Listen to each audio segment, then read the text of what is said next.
Hey, welcome to the channel. It's Jack, the muscle and mobility maker with Stronghold Strength and Conditioning. And today, we're going to be talking about mobilities that you need to address to help you get under the bar better on your back squat. But before we get into it, make sure you take a moment and hit that subscribe button so that you don't miss out on future content like this. Every Saturday, I'm putting out videos showing you how to resolve aches and pains, prevent injuries, and overall optimize your performance inside the gym and outside of it in your daily life and routine, and it doesn't get better than that. So take advantage of it. Ready? Let's go ahead and dive into this one.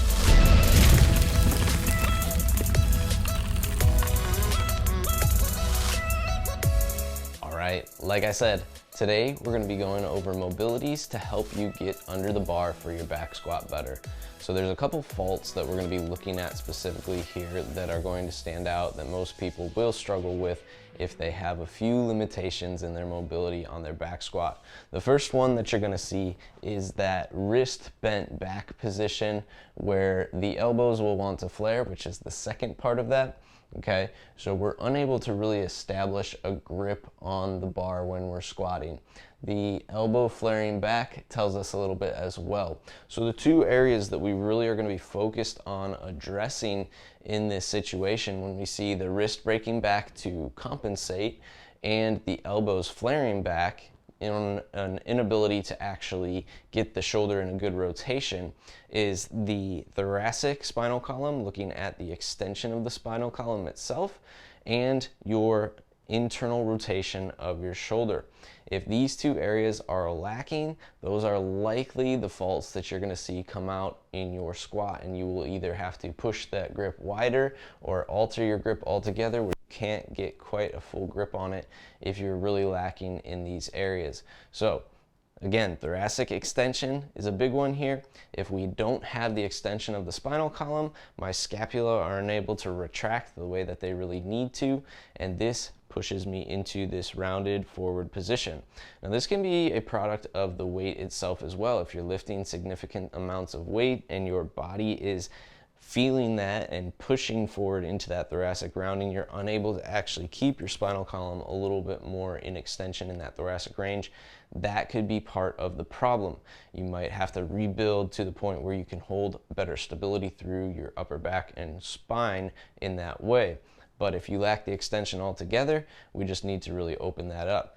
The second part again was that internal rotation of the shoulder. So if I lack internal rotation of the shoulder, my scapula will have to compensate by elevating and protracting in order to create a faux internal rotation. So here I end up seeing the elbow flare. My wrists now have to reach back for the bar further because I can't get my shoulder blades down and back and pack them on my upper back to where I can actually use that range of motion now to get the arms back on the bar. So if you have trouble, those are the two main areas. And we're going to take a look at these mobilities that you can use to help restore both the thoracic extension and your internal rotation of your shoulder so that you can correct this fault. Ready? Let's go ahead and take a look at them. First, we're going to start by addressing that extension of your spinal column. This is one of my favorite to address it, is a loaded foam roll. So the very first thing we want to do here is make sure that we have a heavy enough kettlebell. We're placing it on the sternum, and I'm just going to start by a pressure wave. So I want to start in the mid back where my thoracic spine is at its lowest. I'm going to work my way up toward the top near my shoulders, and then I'm going to segment it out little by little. So I want to move the roller over different segments, keep my abs engaged as I reach back over that roller, using the weight to help with that reach each time. The whole time I'm nasal diaphragmatic breathing, staying relaxed under the load. Now we do want to open up that thoracic extension in the overhead position as well, because this is going to help get to those lats and those triceps. So here I have the kettlebell above overhead as an anchor. It works well because I can grab that handle. It's a little bit elevated at first. Keep your butt tight, keep your stomach tight, abs engaged. We have that foam roller over the mid back here at the base of my shoulder blades, and I'm reaching back for that bell with full extension of my arms. So I want to see how long, how extended I can actually get those arms to be. And I can also move that roller a little bit to different sections of the spine, once again in that thoracic range. So there I just moved down a little bit, so it's moving up into the thoracic spinal column a little higher by my shoulder blades.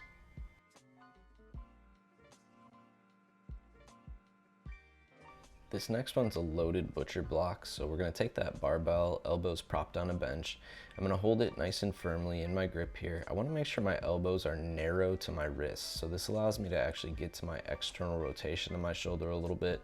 At the same time, I'm loading up those triceps into a deep stretch, so I'm going to let that bar just take me back to my shoulder blades as close as I can get there as possible.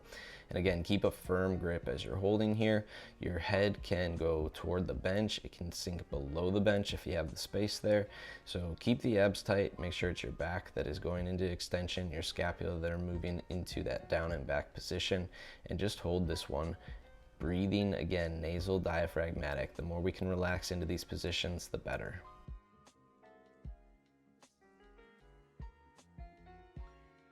All right, and one more to address that thoracic extension. Take a band and anchor it on a post.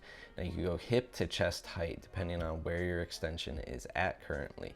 So here, this is my hip height. What I do is step back. I'm gonna get to my belly, keep my butt tight, keep my abs engaged, and I'm just gonna rely on the band to actually elevate and pull me up into that extended position here. I'm keeping my chin tucked to my Adam's apple and just letting the band really do the work on the pull here. Settle in, again, nasal diaphragmatic breathing to help you relax into the position. And as you get more comfortable at the lower hip height, eventually you could start to progress that a little bit higher. So next, I'm gonna take that band up to chest height, and you can see it's gonna pull me into even further extension. Now I'm just letting the band do the work as much as possible, again, to open up the lats, the triceps. I'm externally rotating, so you'll see me actively rotating my palms, knuckles toward one another, or palms up toward the ceiling, and you just want to hold that position for up to 2 minutes. Still using that band anchored at about hip height, we're going to start to address that internal rotation. So what I want to do is place it at the front of the shoulder, and then I'm going to place my arm in internal rotation behind the low back. You can see I'm palm to palm, so I'm holding my hand in place, so it's pretty anchored there. And then I'm going to start to do some circles from the shoulder itself. I can roll in both directions. I'm playing with my head and neck a little bit as well to free up as much of that movement as possible. And I just want to make those as big as I can. After a few rolls, you can simply just let the band pull back into this position and allow that stretch to really occur. Now, move it down to the elbow. This is going to pull your elbow off your body a little bit, taking a little deeper into that extended position of the arm. Again, I'm pinning palm to palm in this position and going out into that half kneeling. So I'll step a little bit deeper this time to get a little bit more of a pull. From here, we can hold the position, or we can add those rolls, play with neck movements, play with what feels good in there.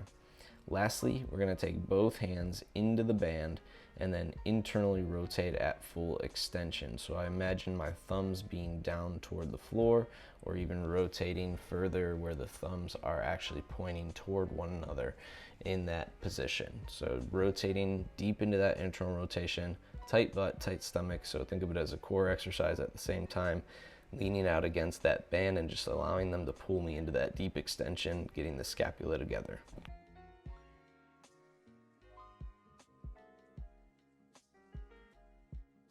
Next, we're going to do some self-myofascial release to those tissues on the anterior side and a little bit at the posterior as well. So here I want to address the pecs and the anterior deltoid. So I'm just below my collarbone, and I'm going to seek out any tender points to the tissues there of the pressure of the ball. If I find those points, I want to flex on the ball and release. So right now I'm doing a bit of a pressure wave just to kind of find them. I do have my arm in that internally rotated position. We want to mobilize it in the position that we're trying to restore. Here I'm going to work into my deltoids a little bit, so I'm going to prop up on the side on that ball, just kind of getting into those tissues. Again, anterior deltoid and even that biceps insertion. So these are all areas that we want to look at and see where there's tenderness or to the pressure of that ball, and address that tenderness and get those trigger points.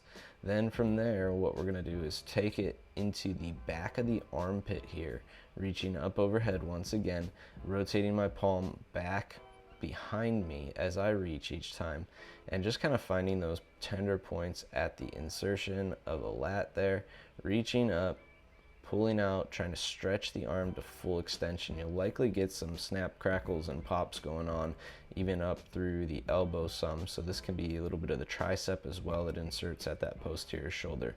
So we're gonna open those up with that myofascial release, and then we're gonna stabilize everything to follow this.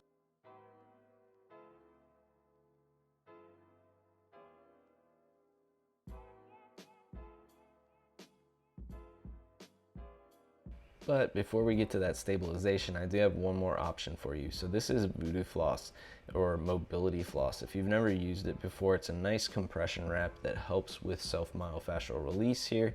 So what I'm doing is wrapping those tissues of the biceps and triceps here up into the deltoids a little bit, as much as I can get, and then taking it into that internally rotated position as well underneath my body.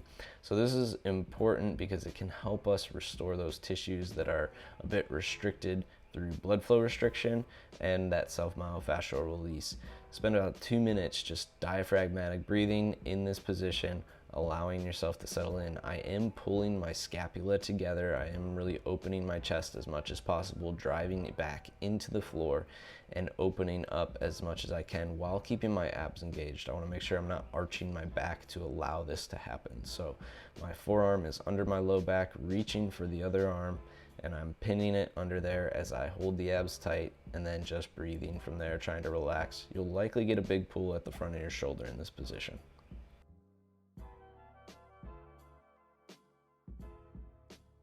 All right, on to stabilizing it. Here is what I've heard called a barn door. I just call it a front rack rotation with the kettlebells.